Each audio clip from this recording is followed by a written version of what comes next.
Fast booking ಅಥವಾ ಕಡಿಮೆ rate ಅಥವಾ KYC ಅಪ್ಡೇಷನ್ ಅಂತೇಳಿ ನಿಮಗೆ ಯಾರಾದರೂ ಸಂಪರ್ಕಿಸಿದರೆ ದಯವಿಟ್ಟು ಅದನ್ನು ನಂಬಬೇಡಿ. ಆ ಥರದಲ್ಲಿ ಏನಾದರೂ ಡೌಟ್ ಇದ್ದರೆ ಇಮಿಡಿಯೇಟ್ಲಿ ಹತ್ತಿರದಿರುವ ಪೊಲೀಸ್ ಠಾಣೆಯಲ್ಲಿ ಹೋಗಿ ನೀವು ಪ್ರಶ್ನಿಸಬಹುದು.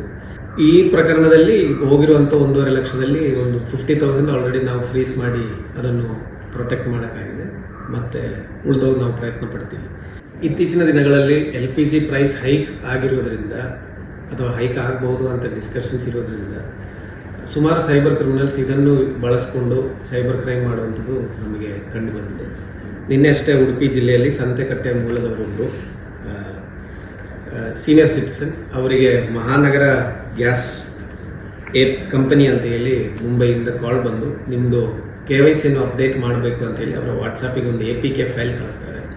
ಆ APK ಫೈಲ್ ಕ್ಲಿಕ್ ಮಾಡಿ ಅವರ ಡೀಟೇಲ್ಸ್ ಎಲ್ಲ ಎಂಟ್ರಿ ಮಾಡಾದ್ಮೇಲೆ ಮತ್ತು ಅವರ ಹಸ್ಬೆಂಡದು ಬ್ಯಾಂಕ್ ಅಕೌಂಟ್ ಡೀಟೇಲ್ಸ್ ತೊಗೊಂಡಿದ್ದಾರೆ. ಈ 2 ಅಕೌಂಟ್ಗಳಿಂದ ಸೇರಿ ಸುಮಾರು 1.5 ಲಕ್ಷ ರೂಪಾಯಿ ನಿನ್ನೆ ಅವರ ಅಕೌಂಟಿಂದ ಡ್ರಾ ಆಗಿ ಸೈಬರ್ ಫ್ರಾಡ್ ಆಗಿರೋದ್ರ ಬಗ್ಗೆ ನಮ್ಮ ಗಮನಕ್ಕೆ ಬಂದಿದೆ. ಘಟನೆ ಆಗಿರೋದು 11ನೇ ತಾರೀಕಿಗೆ, ಕಂಪ್ಲೇಂಟ್ ಬಂದಿರೋದು ನಿನ್ನೆ. ಈ ಪ್ರಕರಣದಲ್ಲಿ ಹೋಗಿರುವಂಥ 1.5 ಲಕ್ಷದಲ್ಲಿ ಒಂದು 50,000 ಆಲ್ರೆಡಿ ನಾವು ಫ್ರೀಸ್ ಮಾಡಿ ಅದನ್ನು ಪ್ರೊಟೆಕ್ಟ್ ಮಾಡೋಕ್ಕಾಗಿದೆ. ಮತ್ತು ಉಳಿದವು ನಾವು ಪ್ರಯತ್ನ ಪಡ್ತೀವಿ. ಆದರೆ ಈ ಒಂದು ಹಿನ್ನೆಲೆಯಲ್ಲಿ ಇದೇ ರೀತಿ ಇವತ್ತು ಸಹ ಇನ್ನೊಂದು ಪ್ರಕರಣ ಆಗಿದೆ ಅಂತ ನಮಗೆ ಮಾಹಿತಿ ಬಂದಿದೆ. ಅದರಲ್ಲಿ ಸುಮಾರು 6.5 ಲಕ್ಷ ಇನ್ನೊಬ್ಬ ವ್ಯಕ್ತಿ ಇದೇ ರೀತಿಯಲ್ಲಿ .APK ಫೈಲ್ ಡೌನ್ಲೋಡ್ ಮಾಡಿ ಕಳ್ಕೊಂಡಿದ್ದಾರೆ ಅಂತ ನನಗೆ ಮಾಹಿತಿ ಬಂದಿದೆ. ಎಲ್ಲ ಸಾರ್ವಜನಿಕರ ಹತ್ರ ನಾನು ಕೆಲವೊಂದು ಮಾಹಿತಿಗಳು ಹೇಳಲಿಕ್ಕೆ ಇಚ್ಛೆಪಡ್ತೀನಿ. ಈ .APK ಫೈಲ್ಸ್ ವಾಟ್ಸಾಪಲ್ಲಿ ಸೆಂಡ್ ಮಾಡೋದು ಸೈಬರ್ ಕ್ರಿಮಿನಲ್ಸ್ ಮೇನ್ಲಿ. ಅವರು ಅಲ್ಲದೆ ಬೇರೆ ಯಾರು ಈ ಥರ .APK ಫೈಲ್ಸ್ ನಿಮಗೆ ಕಳಿಸಿ ಡೌನ್ಲೋಡ್ ಮಾಡೋಕ್ಕೆ ಕೇಳಲ್ಲ. ಒಂದನೇ ವಿಚಾರ.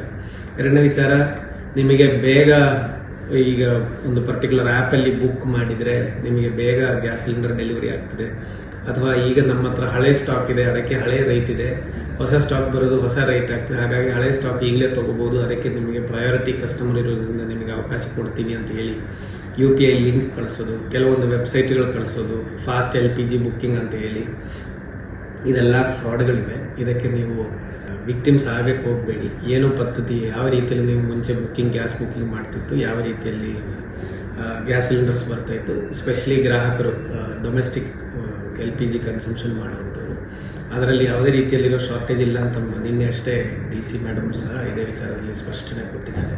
ಹಾಗಾಗಿ ಏನು ಪ್ರೊಸೆಸ್ ಇದೆ ಅದನ್ನು ನಡೀತಾ ಇರಲಿ.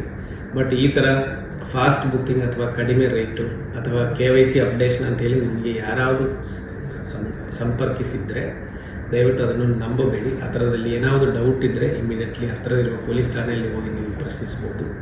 ಅದು ಅಲ್ಲದೆ ನಿಮಗೆ ಸಂಪರ್ಕದಲ್ಲಿ ಆ ನಂಬರ್ ಬಗ್ಗೆ ಡೌಟ್ ಇದ್ದರೆ 1930 ಕಾಲ್ ಮಾಡಿ ಆ ನಂಬರನ್ನು ರಿಪೋರ್ಟು ಸಹ ಮಾಡ್ಬೋದು. ಈ ರೀತಿ ಫ್ರಾಡ್ ಮಾಡೋಕ್ಕೆ ಪ್ರಯತ್ನ ಪಡ್ತಿದ್ದಾರೆ ಅಂತ.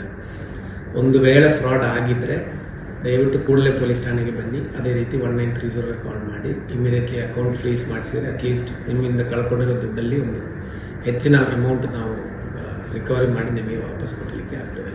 ಧನ್ಯವಾದ.